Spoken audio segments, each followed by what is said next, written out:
Welcome to the session, testing JSF applications with Arquillian and Selenium. Can you hear me okay? Is the mic working out? And me as well? Cool.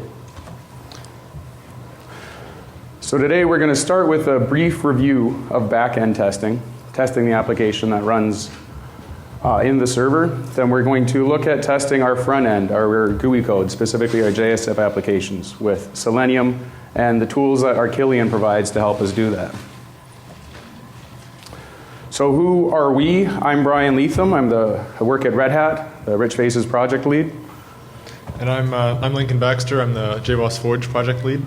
We both represent Red Hat on the JSF 2.2 EG. So if you have any questions about JSF and Red Hat, JBoss, please grab us at any point. Ask your questions. So we're here presenting on these tools as users of the tools.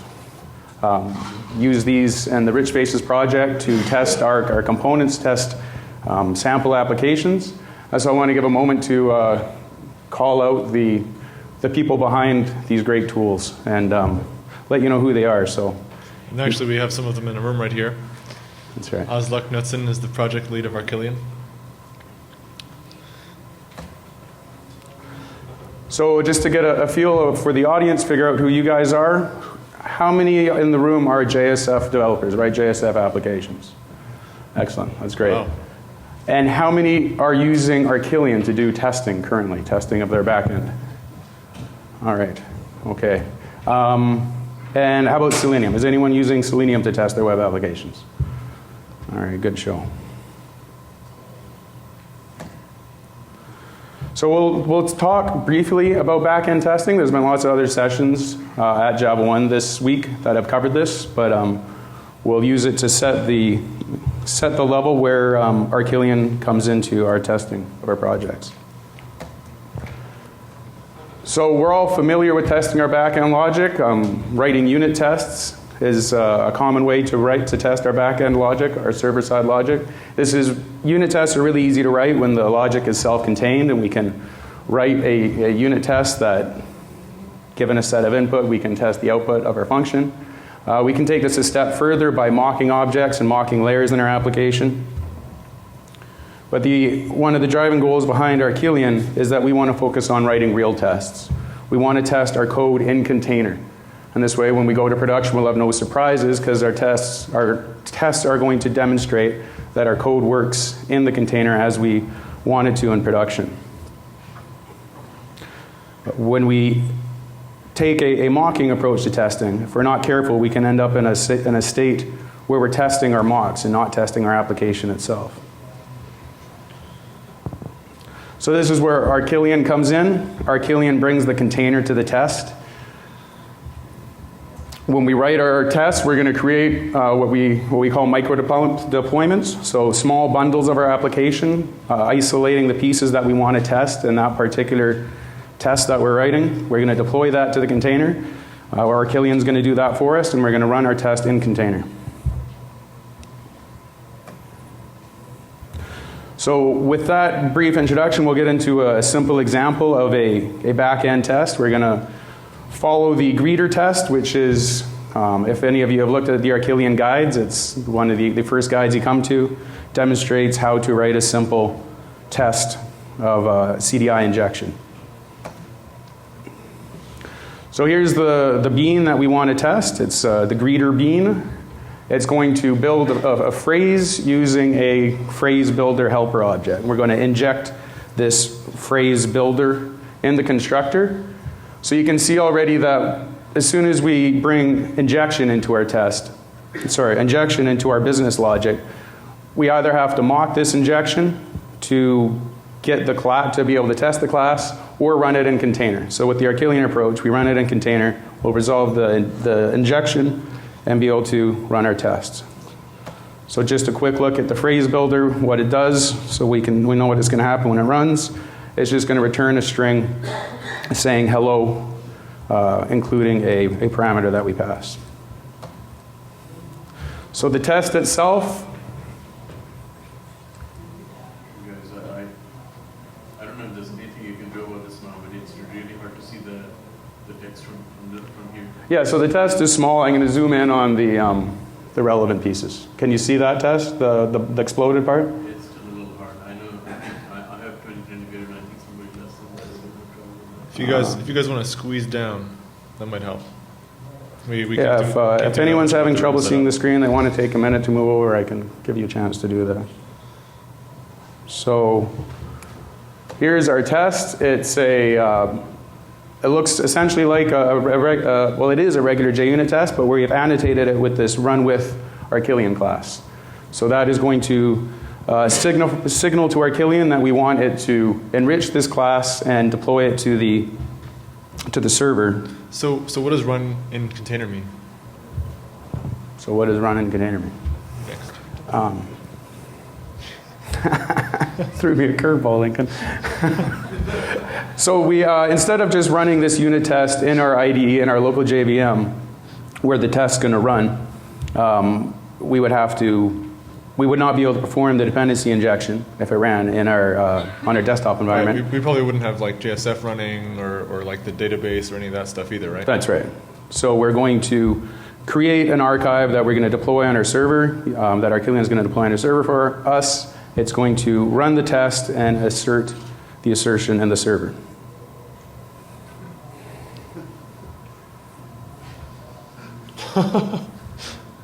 It's not my laptop. Okay, so run with Arquillian is the piece that triggers that and it gets our test to run in the server. So that deployment that we're going to deploy to the server is what we specify with this at deployment annotation. We're going to use the shrink wrap project to create what we call a micro deployment. It's going to be, in this case, a jar archive that is going to contain just the class that we want to test, which is the greeter and phrase builder classes. Those are going to be the only classes present in this var. We also are going to include a beans.xml file to activate CDI. And the benefit of this is that we can really selectively pick the pieces of the application that we want to test. So you don't have to push everything up, which could result in a longer test time. You don't have to worry about. You can actually, this is real integration testing. You can pick the components that you want to integrate together and then run your tests on them. You could also push the entire application up if you want and do like full end-to-end black box testing, which we'll show you a little bit later. But this is why we say this is real integration testing. All right, so being a micro deployment, it's going to deploy quickly. We'll run our test, and we'll keep our test execution time down. So here we can see we're using @inject in our test itself. Because this test is run in our end container, that injection will be resolved, and we'll be able to use the injected greeter bean with its dependencies, or its injections in turn resolved. And so finally we come to the test itself, annotated with the JUnit at test class. We want to call creator.create greeting earthling and insert that the result is hello earthling. And this is the really familiar part. I mean, this is just a JUnit test when you get right down to it. We have this deployment method, but that's it. I mean, now we're just doing real normal testing, writing the normal JUnit stuff that we're used to. So just talking a bit more about the magic behind this, how we get Arquillian involved. If all we're writing is that JUnit test, is it really just that run with class that is bringing Arquillian in? And yeah, essentially that's it. We have to make sure the dependencies are there in place in our pom.xml. We're using JUnit to run the test. That part's already taken care of. And we have to have our deployment container specified. We can deploy to any number of containers: JBoss, Glassfish, Tomcat, WebSphere. Right. So not only resin. So not only can can you choose the pieces of the application that you want to integrate, you can also choose the runtime that you want to test them on. So if you know you're going in production on like WebLogic or JBoss AS or something like that, you can just deploy that container, verify that all your code actually runs on that container in the environment where you're going to be running it.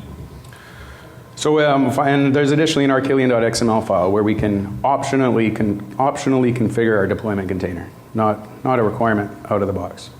So taking a look at what the POM looks like, here you can see we have the dependency for the JBoss AS container using the managed container in this POM example. And we also specify the dependency on the servlet protocol And so the for the test itself. managed container means that we're actually going to be starting up a separate instance of JBoss AS and then running the test on that, right? Right. Arquillian's going to handle that for us. That's right. So this is one way to configure Arquillian. You can just copy and paste this stuff into your POM file.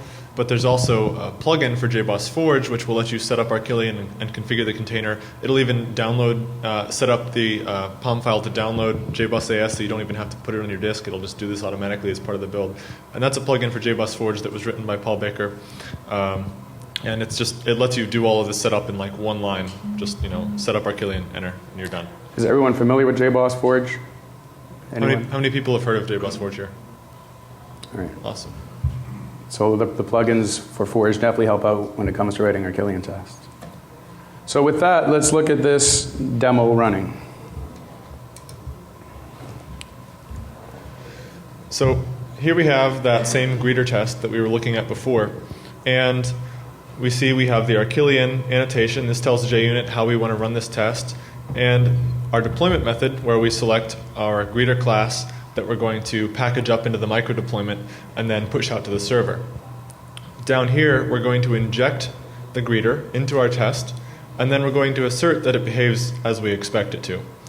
So we'll go ahead and run this test. Just going to click here. Run as JUnit test. And if everything goes well, we should see a green bar. Green bar. Green bar. And if we look over at the console, we can see that we've actually had a test war deployment here. The deployment was then shut down and undeployed, and Arquillian's cleaned everything up for us. All right. JBoss AS7. This is JBoss AS7, yes. So for a real-world application, you essentially have to know your entire code path because you get into the services layer, get an entity layer, get a database, and all of that has to be bundled up in a micro deployment in order for it to actually work. So you essentially, is there an easy way to determine that code path? You just kind of have to know everything I need to bundle when I do this. And pretty soon with complex app, you're going to be bundling a large part of an entire application. Right. Right, so yeah, it can get complex, particularly depending on how your application is structured. If your application is structured into nice tight modules and according to a nice clean architecture, you can put that together quite nicely. The shrink wrap provides some additional tools to make that easier to build up that archive. You can add a package at a time, for instance, add all the classes in a package. We also have support for Maven dependency resolvers, so you can include libraries and other dependencies. Libraries, or if you have your own logic bundled in jar files, you can But when it comes down to those. it, I mean, writing tests is as much writing code as anything else. And if you have a complex system, it's going to be a little more complicated to set up your test suite. But it's certainly something that's not difficult if you just take a little time and work through it. Which tools decoupling your classes from each other, but you still have associations between your entities and things like that that might have Right, so if you still have associations between objects, you need to worry about that. But it definitely encourages you to think about your design as well. Sorry to belabor this. I was actually really impressed by the runtime of this test because I personally run in JBoss embedded. Glassfish embedded. What did you do? Anything? We'll get to this briefly at the end when we talk about some tips for writing performance tests. This is using the remote connector. So the POM example I showed on the page used a managed container. So this particular example is using remote connectors. So the application server is already started. We just deploy, run the tests. Yeah. We don't have to deal with the startup, shutdown time of our tests. So it's one of the things that we can do to improve the turnaround time on running these in-container tests.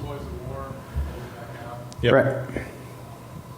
So the gentleman's question got me to thinking a little bit about it, and this whole thing seems to be well tested in the container because that's where it's going to run in production.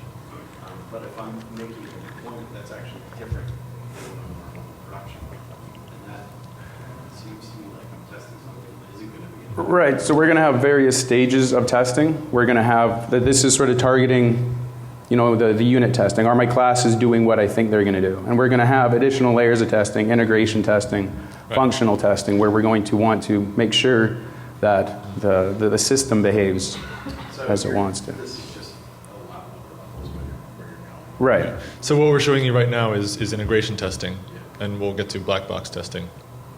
All right. Do you want to add something, Aslan? No, just saying that there are APIs for importing existing environments and so on as well. So if you have if your application is building a warning, you can in a test import that, and it will be the same thing that you're testing. Okay. Okay. So with that covers what we're going to talk about for back-end testing. And now we're going to talk about testing the front end, the GUI portion of our application. So getting to what you're at the point you just raised, actually we have here a graphic of the ideal pyramid of test coverage. Our applications, before they go into production, should ideally have a large number of automated unit tests. As we go up the pyramid, the number of tests we have decrease as we are increasing the complexity of our tests. And finally, before we deploy, we're going to have a certain amount of manual testing. But hopefully this is a small amount of manual testing because we're confident in the test coverage that we have throughout the different layers of this test coverage pyramid. Unfortunately, this is the ideal. In reality, it tends to look more like the ice cream cone of test coverage. We have a small number of unit tests and a large number of manual tests before we go into production. And part of the problem is here is it's hard to automate the GUI tests. The GUI tests that we write end up being fragile, hard to maintain, so we don't do them. We end up relying on manual tests. So we're going to see today some tools that are going to help us do that. So how can we increase our automatic test coverage? We could write unit tests to test our GUI code. But no. You know, yes, that would take lots of mocks, an insane number of mocks. Instead, we want to take the Arquillian approach and focus on real tests. So writing real tests involves testing in real browsers. And there's a lot of real browsers to test in. This is where Selenium comes in. Selenium automates browsers. That's what its job is. With Selenium 2, we have the WebDriver API that gives us a unified API for writing our tests against all browsers.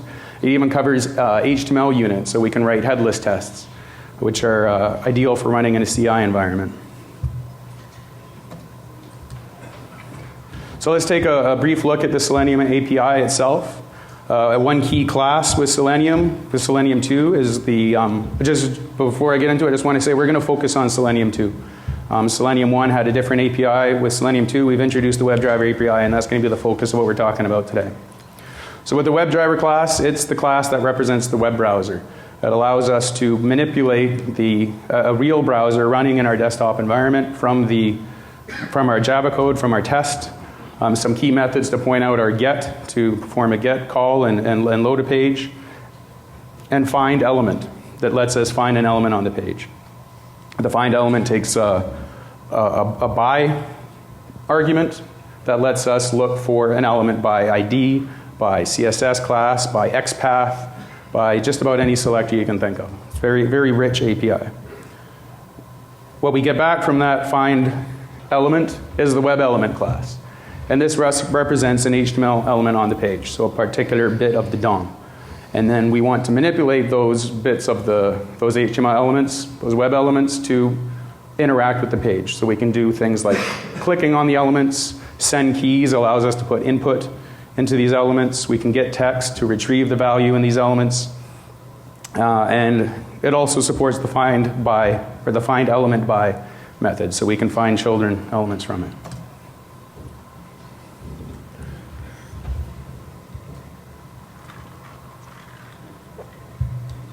So there's an example of what it looks like using the Selenium WebDriver API to look up a web element. Here we're using the driver find element by ID username to find a DOM element with the ID username, and then in our test we can manipulate that ID. There's alternatively the @findBy annotation we can use. Here we can annotate a web element with the @findBy annotation to find the same element by the ID username. with plain Selenium without Arquillian involved, we have to use the page factory init elements to resolve those annotations. So we'll see how Arquillian helps remove some of that plumbing code shortly. Another great tool with Selenium is the Selenium IDE. So this is a plugin we can put it in our browser, and then we can record tests as it records our interaction with the application. So we can fire up in our browser, we can fire up the Selenium IDE, click the record button, and it's like it records a macro of everything you click on, everything you type in. And it gives us the Java code when that's done, so we can just put that right in our test. So let's look at an example of this. Here we have the JBoss kitchen sink quick start application. So this is a sample application put out by the JDF project at JBoss, so the JBoss developer framework. It's meant to show you how you can run or write and run a Java EE application using the JBoss implementations of the standard. It's a full-featured CRUD application. What's the name of the application again? This is the kitchen sink application, Yep. JBoss kitchen sink. And you can find all of this at jboss.org/JDF or /developer, one of those two. Pardon me. So we're going to test this application. We have it, we're going to look at running just a Selenium test. We're going to skip the Arquillian deployment for now. So this is going to be running on OpenShift in the cloud, and we're going to use Selenium to connect to that running application in the cloud and assert some state. So this would be, for example, if you have like a test region where you push all of your code up to and then execute, lots of manual tests on, you could actually push that up to your test region and then have this battery of automated Selenium tests to go through and try to automate a lot of that manual process. So here's an example of the Selenium IDE after I recorded a test. You can see the command and the first column there, open, wait for page, type, click, verify text. So that is what the Selenium IDE recorded as I was interacting with the application. Then from this GUI tool, we were able to export Java code. Here's the Java code exported from the Selenium IDE. We'll go through it in a minute. I'll zoom in on the text. So it's too small to see right now. But just to demonstrate that we get Java code out of the Selenium IDE. So then we can take that Java code, put it in our unit test, and have an easy way to author tests without having to manually type it all out. So if we look at what's in this test, there's no Arquillian involved here. This is just a plain Java class, or JUnit test in this case, using Selenium. So we use the app before annotation on a method. We have to instantiate the browser ourselves and load the page. In this case, it's kitchensink-richfaces.rhcloud.com. It's a deployed application in the cloud. Here's the test itself. So this is what's spit out by the Selenium IDE. See, it corresponds to the lines in the Selenium IDE window recording our interaction with the test. So you can see the final assertion. We assert equals Brian Leatham to the get text from a table element. We'll see what that looks like. It's going to run in a minute. And finally, we have the after test. We have to tear down our test and make sure that we shut down our browser with the driver.quit call. So this is how you can write tests using just Selenium. You can see that there's a certain amount of boilerplate involved. Instantiating the browser, starting it up, shutting it down. We want to get rid of that.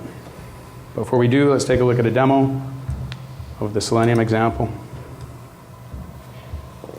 So here we have the Selenium test. And you can see this time we're not using Arquillian. We don't have the run by annotation. We don't have a deployment method. All we're going to do is set up Selenium. We're going to get a handle to our WebDriver and then execute that battery of commands that's going to result in our test assertion down here. So we'll go ahead and run this. Run as JUnit test. And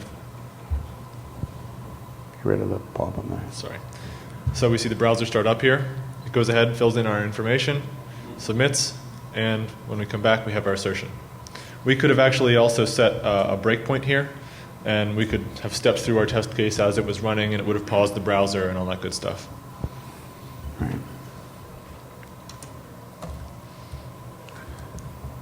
So that's, Question in the back? go ahead. The question is, what's the browser support for Selenium IDE? I think it might just be Firefox. But the test that it can you answer the question?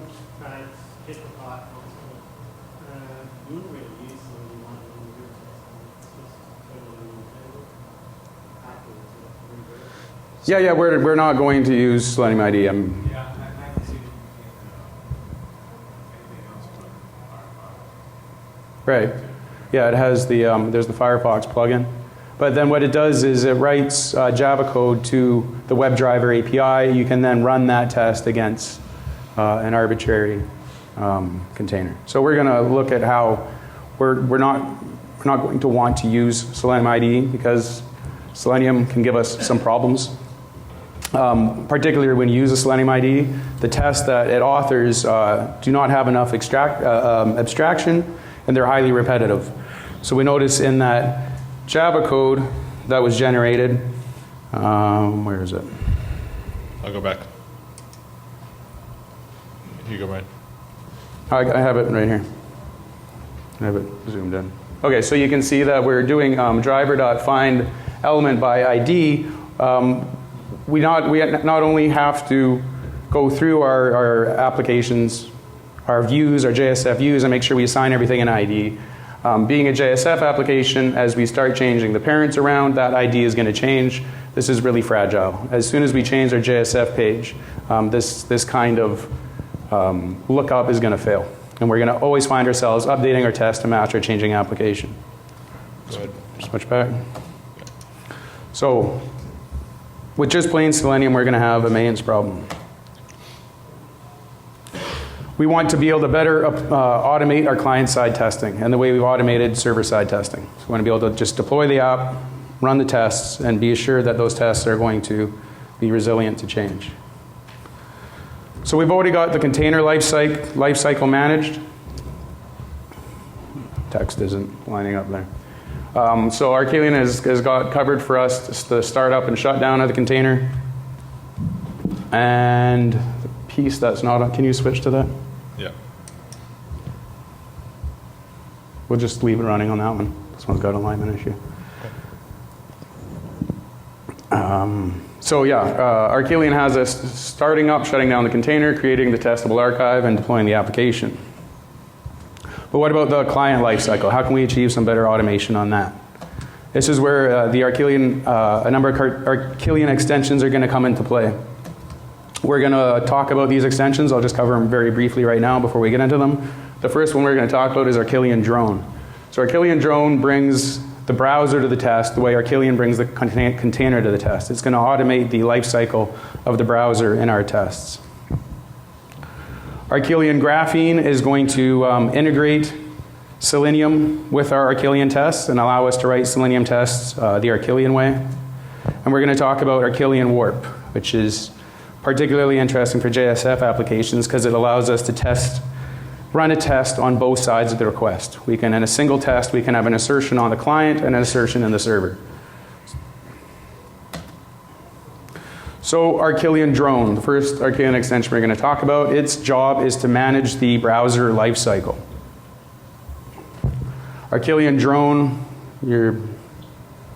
are we running off this one now? Yes. Yeah, okay. Sorry. So Arquillian Drone integrates with Selenium, the WebDriver API, and with the Arquillian Graphene extension, which we'll talk about later, which allows us to interact with Selenium. So with Arquillian Drone, we can get an instance of the browser, the WebDriver class, in our test using a @drone annotation. So in our test class, we put @drone.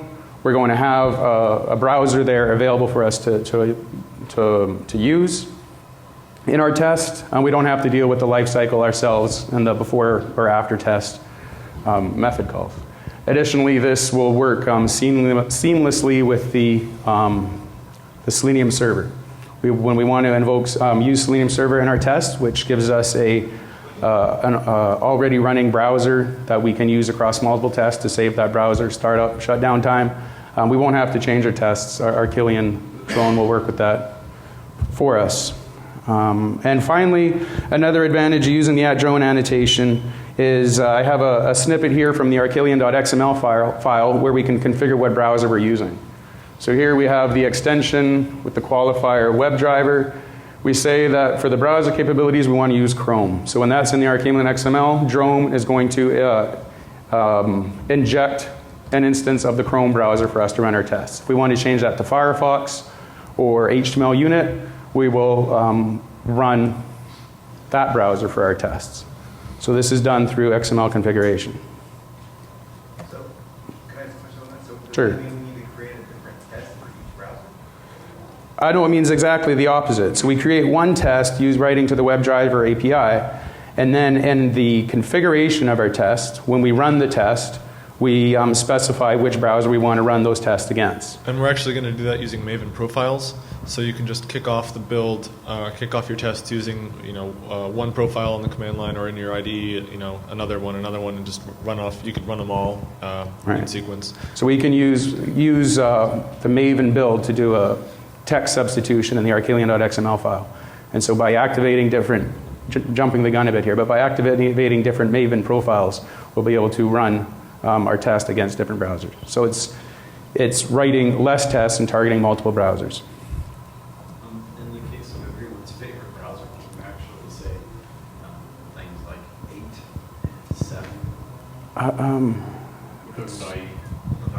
Yeah, Internet Explorer. The question is, can you target different versions of IE? Yeah, it makes a difference. Yeah, I can't answer that offhand. Do you know, Azlak, if... I believe you can. yeah. And it actually You does some can of the do stuff. it if you're running it on some source maps, but you have to have the browser physically installed on the machine. So I run with the IE Explorer, which is Right. Right. So That's right. So the answer to sum up is you can do it, but you have to target a system that has the particular version of IE installed. When you say system, a server, a Selenium server that has that ID Right. version that you're targeting, is that what I'm hearing? Yeah. the machine that Selenium is running Yeah. needs to Have that. virtual run Selenium on a remote machine separate from the Gotcha. Right. So the machine that has Selenium on it needs to have the particular version of Internet Explorer that you want to run against. Thanks for that. Thank you. Your own stuff in here would kick into with respect to that. Okay. Go ahead. Suppose that you don't have access to the HTML and you're just testing an app and for some reason it has IDs in it. And now you've got to look it up by XPath or some other way to find the element that you're trying to test. Yeah. And some browsers don't do it the same as others. So now, if you have to have a conditional based on the type of browser that you're testing, is that possible? And how is it done? So You have to look up an element different in, IE versus latest Chrome or something like that. right. So that is possible. There's a number of ways of doing that. We can have them in separate tests, or we can activate the tests independently. We can maybe we can go over that after the session, if that'd be all right. Is that all right? Sure. Okay. So the idea is by injecting the browser and externally configuring which one we want to run with, we can achieve this idea of separation of concerns, where the developer can focus on writing the tests and our QA team can focus on automating the tests. So we'll do a quick example of a Google drone test. It's a very simple example. It's just going to demonstrate the @drone injection. It's going to inject a browser, connect to Google, and verify that the browser is indeed looking at the Google page. So this is the test here. We inject the drone browser with @drone. We use the browser to go to google.com, and then we want to look for a particular span that contains the text Google search. That corresponds to the Google search button. And then assert that the number of elements found there is greater than 0. We'll know we're on the Google page. Yeah. So here is our Google drone test. again, we're going back to using Arquillian, so we need our run with annotation. In this case, we're not doing a deployment.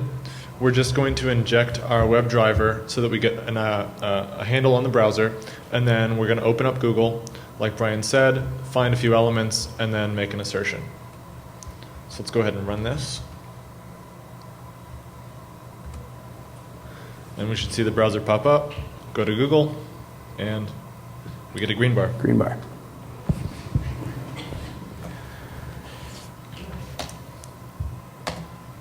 All right. So, demo time. Here we go. So now we're going to talk about the next extension on our list, Arquillian Graphene, which lets us write our Selenium tests Arquillian style. So with Graphene 1, one of its had a number of features. One of its big features was the Graphene Selenium class, which gave us a type safe Selenium class for Selenium 1. We're not talking about Selenium 1 today. We're talking about Selenium 2 and the WebDriver API, so we're not going to be talking about this today. No. Rather, we're going to talk about Graphene 2 and the features it introduced to writing our Selenium tests that give us more injection, allow us to inject more test resources into our tests, introduce some additional layers of abstraction that help us write more robust tests, and then gives us some additional extension points where we can test more things. I'd like to add that this is very safe injection, by the way. We probably would not be using this technique actually, while we're working. So the first thing we're going to talk about is various page abstractions. So encapsulating DOM elements behind a custom API. So the first one we're going to talk about comes from the Selenium project itself. Is the idea of page objects. With page objects, we can provide a class that encapsulate the behavior of a page. It hides some of the nitty-gritty details of the DOM in our test. So from the Selenium website, here's an example for a login page. This is an object that does the element lookup using the find element method, but exposes the result of those lookups as a higher level API. So this login page is going to give us the method login as, so we can log in with a particular username, string, and password. We're going to write our tests using this login as method rather than doing these element lookups within the test. This is going to make our tests easier to read, easier to maintain. If we have this in a number of places, when we need to change which DOM elements we use on the lookup page, the login page, we only have to change it in one place. Additionally, you can see that the result of this login as method returns a new home page. So it actually maps out the expected navigation. You can imagine writing a fluent test and are using this API. So in order to use page objects, we have to use the Selenium provided page factory class to initialize the elements. This is, again, the kind of lifecycle thing that we're going to be able to automate with Graphene. So with Graphene page extension, because the Graphene test enriches the test through as an Arquillian extension, it manages the page factory for us. So we can get a page reference using the @page annotation, not have to instantiate it ourselves, and not having to initialize it using the page factory. In a similar manner, we can use the @findBy annotation to look up web elements, and Graphene will resolve those for us. We won't have to use the same page factory we saw earlier to instantiate those web elements. So this is how Graphene gives us more injection and allows us to write less boilerplate in our code. So Graphene takes the idea of page objects one step further, and we introduce the idea of page fragments. The idea here is that instead of encapsulating an entire page, we can encapsulate the fragment of a page. This is going to map very well to our JSF applications. We can create a page fragment that corresponds to a JSF component. And then we can write our test to the API of that page fragment rather than to the DOM of the component itself. One thing we're currently working on the Rich Faces project is shipping page fragments with our components. So that as we make a change to the DOM underlying our JSF component, we will ship the corresponding updated page fragment. You use that page fragment in your test, and you won't even notice the underlying DOM has changed. And this is a huge improvement. I mean, because without these page fragments, you would have to go find all of the individual identifiers for these components, and just providing this out of the box is really, I think, a great value add for rich faces, because now it's not just that much easier to test what you've got. You build your app with rich faces, you've got all of those fragments to just wire together in your tests. Like you were saying, putting your tests together can be difficult, so anything we can do to reduce that pain we think is really important. So not only are we going to use the component provided page fragments, but you can easily author page fragments yourself. So let's look at the early abstraction for the win. We have a single place, as Lincoln was saying, a single place to update the WebDriver code when the underlying DOM changes.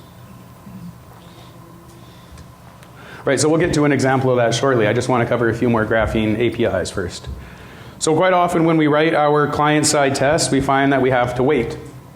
We have to wait for the client, the browser, to communicate to the server. Sometimes you have to wait for the server to communicate to a database. Not everything happens instantaneously, and as the client code tries to progress, it can get ahead of where the browser state is. Your test will fail. So in the simplest case, we can throw in some thread.sleeps and allow the browser to progress before we try and retrieve the next DOM object or assert some state. The problem with the thread.sleep approach is you end up having to create conservative wait periods. Here we're waiting 2 seconds for something to happen. If it happens within half a second, you're going to keep waiting the full 2 seconds for that to happen. And as you're running a battery of these tests, this starts to add up over time. You're wasting half a second here, a second and a half over there. You got 200 tests. Now your tests take half an hour to run, and it's just really not efficient. So Selenium provides the WebDriver wait class to help us with this. It's a great utility. We can create a new WebDriver wait object. We pass in a parameter of the WebDriver object corresponding to our browser, and then a default maximum timeout. So it will wait no longer than 10, not sure, don't remember what the unit is there, maybe seconds. So that'll be the maximum timeout, but it's going to trigger advancement according to the until when the expected condition defined here is met. So here we're going to wait until the expected condition of a particular element of ID my dynamic element being present. When the page is updated with that element, the test will proceed. And do we want more boilerplate? No. Right, here we have an anonymous inner class, several lines of code to be able to do this wait. So Graphene provides us some simple wait helpers to help us work here. We have some essentially all using the same approach, but with different default timeouts. So we have a wait GUI, where you're waiting for a short-lived action to occur, typically when you're waiting for a client-side operation. Wait AJAX waits for a longer time, for example, waiting for an AJAX update to come back from the server. And we have wait model, which is going to have a longer maximum timeout for when you're, for instance, doing a database update. So just some examples of using these wait helper usages, or using these wait helpers.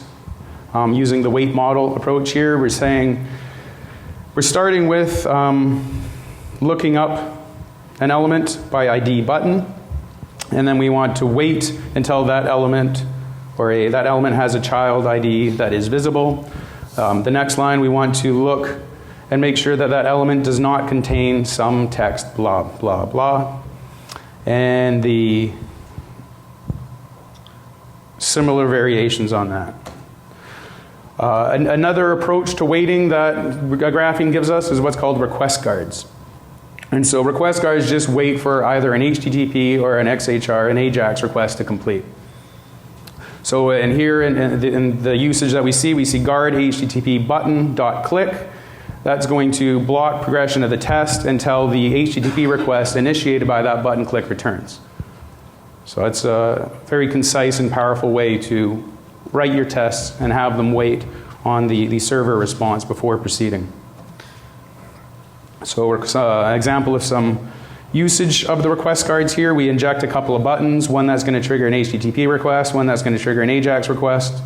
Sorry, too fast. And then we can guard on those buttons and execute the click action. And now I assume that, we don't have any imports here. I assume these are static imports that you've set up? Oh yeah, sorry. I should have the graphene.guard HTTP there. You can do a static import on the Graphene class to keep your test code more concise. All the sample for these codes is on GitHub. I'll give you a link at the end of the talk that you can download these tests, look at the code, look at how the tests are structured, and run them yourselves. Another utility Graphene gives us is the idea of JavaScript interfaces. So if we create a Java interface and we annotate it with an @JavaScript annotation, we can provide a JavaScript implementation of a Java interface and invoke this JavaScript from our test. So this turns out to be a pretty powerful technique to interact with your test, to interact with the JavaScript inside the browser of your running test if you come across a use case that isn't provided with Selenium. So we'll look at a simple example of using the JavaScript interface to manipulate the DOM. We're going to fire up Google again. We're picking on Google today. We're going to demonstrate some bidirectional communication. So here we see background.java is an interface where we use the @JavaScript annotation to define the JavaScript handle that we want to use in the DOM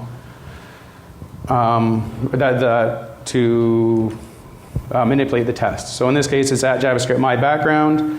The interface background has a set background and a get background method. So with these, we're going to see how we can send a value from our JUnit test into the browser to manipulate the background color, and we're going to see how we can retrieve a value using JavaScript to and assert on that value in our JUnit test. So here we see the JavaScript implementation of this Java interface. The myBackground global object implements the set background and get background functions. So here's the test that uses that JavaScript interface. Again, we used drone to inject the browser. Oh, I didn't do that. All right, you want to run it? Sure. Yeah, so again, we're using drone to inject the browser. We're going to use our Arquillian run-with annotation so that we tell JUnit how to bootstrap this test. Then we're going to print some of the state of the browser by accessing the actual JavaScript object. And then we're going to use our naive sleep to do the waiting for our client-side operation and run the test. So you should see Google pop up here, actually, and we're going to hack into Google and change the color of the background.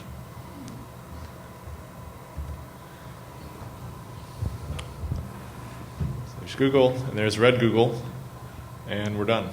So Lincoln, if you can pull up the test output, we'll see the retrieved values of the Google background. So here are the retrieved values, just so the people in the back can see this. I'm going to pull it up to the front here, to the top. So the background color is nothing, which defaults to white, obviously, and then we change it to red, and then back to white. So here we're using a JavaScript method to inspect the DOM in the middle of the test and return the value into the test so we can use that for complex assertions. Right. It's a pretty powerful technique in my opinion. You inserted the JavaScript into the DOM. Right. So I'll briefly mention one last feature of Graphene is page extensions. So with page extensions, we can set up these JavaScript interfaces to be automatically injected in our test. It's a little bit complicated to set up. It's not a common use case to use them. You have to implement an interface, register an extension. If this is something you find you need to do, have a look at the docs. It's well documented. And a final word on all this setup. The JavaScript interface and page extensions is what we use to implement the request guard feature we talked about earlier. Skip interceptors. So we have an example of using Graphene here on our login screen. So here we have a username and password we need to log in on the page. We can look at a pair of examples. Just a word about the deployment. This is a pattern you're going to want to use in your Arquillian test yourself. When you have a number of tests that are going to use the same deployment,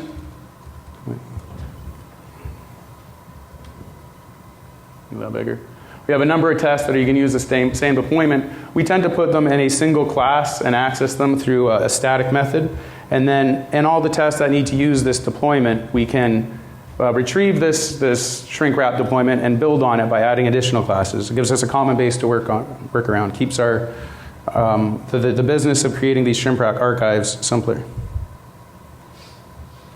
So the test itself, we're going to look at the graphene test of this login page. We run with the Arquillian class.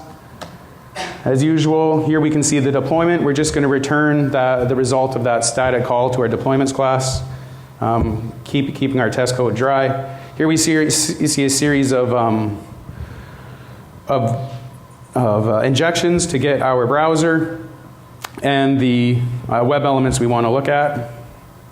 And then we run the test. We want to find or take the web element username, send the input keys demo, and the login click. Lincoln, we're actually going to skip this demo. We're running out of time. So, so this is not using any of the page abstractions we talked about. This is in the test code itself. We are looking up the elements by ID. And green bar. Green bar. It ran? Oh, you ran it real quick? Okay, nice. So we can do the same thing if we create a page fragment for the login screen. So now we move into a class called login fragment. We move these same find by annotations to find the elements. And then we expose an API, set username, set password, and click that is going to delegate to those web elements.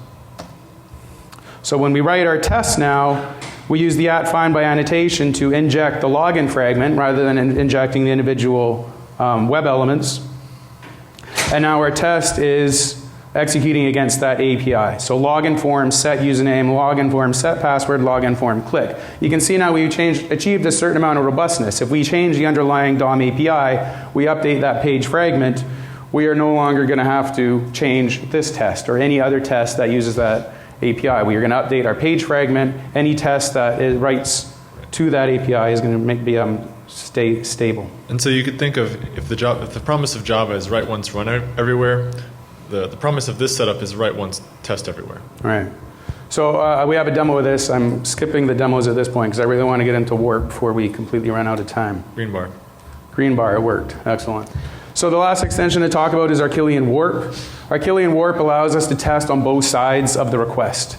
Arquillian Warp will enrich the client request with a test to run on the server. So not only are we going to assert client state, we're going to serialize the test, send it to the server, and run it on the server. And then Arquillian will enrich the response that comes back to the server with the results of the test. Just a word, this is not the official Arquillian Warp logo. It's a very new project, currently in an Alpha 2 stage. I just threw this logo of the drone spaceship coming out of a Mario Warp tube, for those of you familiar with Super Mario Brothers. So maybe you've heard of JSF unit. It's the old way of testing JSF applications, what we're calling it the old way. It only runs against HTML unit. You can't test against real browsers. And you can only assert state at the end of the JSF lifecycle, after the render response phase. And it only works with JSF artifacts. You can't use any CDI, EJB, Spring, what have you, with JSF unit. So Warp is the new way. It has a number of advantages. It works with Selenium, so we can use any HTTP client.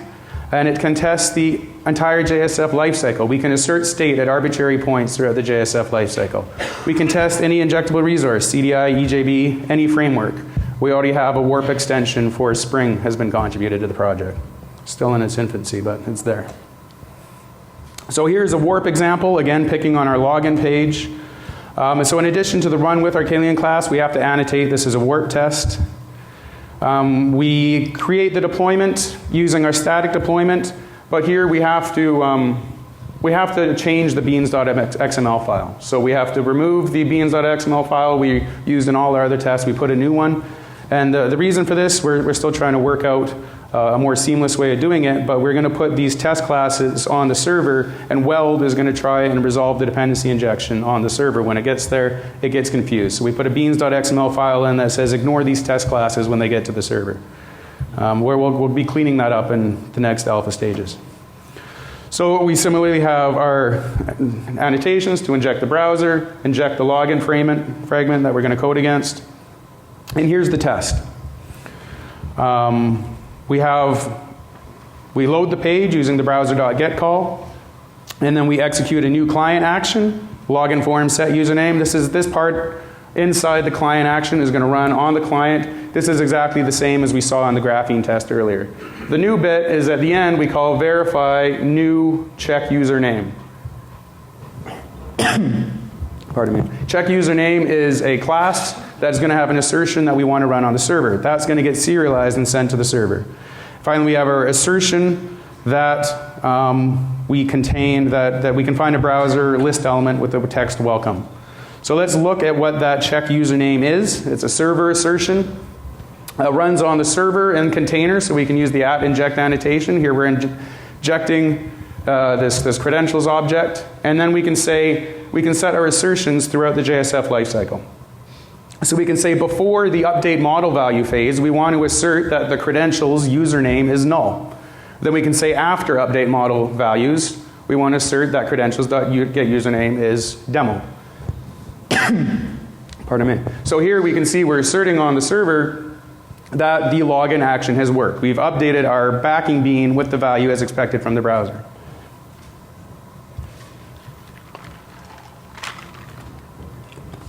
So we have a demo of that. Skip that. Combo. I think we have time for that demo. Do we? Yeah. Does anyone know how we're doing for time? We have 4 minutes left. Okay, quick run. So, you all right? So, if we go ahead, we take a look. Warp test Arquillian Arquillian.class is our runner. I'm just gonna, because I've been wanting to show you guys this all day, I'm actually gonna debug this test and show that we can step through this real quick. So debug as JUnit test. And if our server were running in debug mode, we could actually debug both sides at the same time, which is really cool. So here's login.jsf, and we hit our breakpoint. I lost my code, but we can see that we're sorry about that.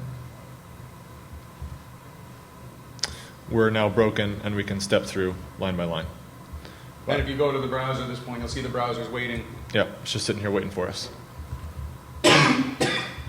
And that's handy too. You can, in the middle of the test, set a breakpoint in the Java, and you can go, using the browser web tools, inspect the DOM elements, interact with JavaScript. Did you finish that? Yep. Get green bar? I was off while I was talking, sorry. And I lost JUnit.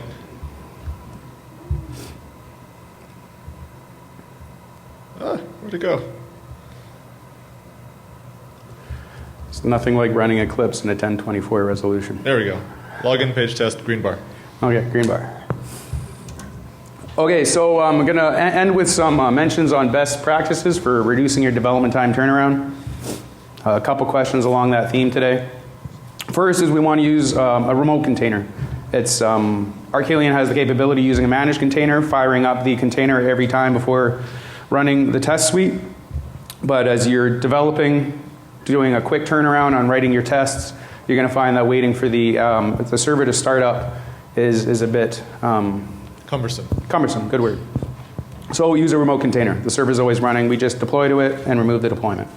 Second, you can use a reusable browser session. So look at the Selenium server project that allows us to reuse a browser between tests. Save the time of starting up and shutting down the browser. Also be sure to use shrink wrap micro deployments. It can be pretty tempting to just take your entire application archive, deploy it, and run your test against that. But you're going to notice it's going to take too long to deploy. You're not going to be able to write as many tests, not going to end up running as many tests. So take the time to be able to parcel out just the classes, the pieces that you need to create a micro deployment and improve your test turnaround time there. And lastly, you can look at the Arquillian JRubble extension. This lets you redeploy a WAR to the server the JRubble way, where it's only going to deploy the changes. And so you can really quickly achieve improvements in your deployment turnaround between your shrink rack archives as you run between different tests. And is this the end? Absolutely not. This is hopefully the beginning of your JSF testing adventure with Arquillian, Selenium, Graphene, WebDriver, all of this good stuff we've been showing you today. Right on. So it's a Creative Commons presentation. These friendly people let me use the graphics in my presentation. Give credit to them. Here's some additional resources where you can look. So sample code is on GitHub/Belethum. It's actually called testing JSF, not graphene test. And finally, it's a little late now, but these are the other Arquillian sessions at Java 1. If you haven't, if any of them are still not run, be sure to check them out. And some links to how to stay in the loop. Project websites for both Arquillian and RidgeFaces. I guess I could have put Forge up here as well. JBoss Forge, jboss.org/forge. Feel free to come and speak to us anytime throughout the rest of the conference if you want to know any more of this.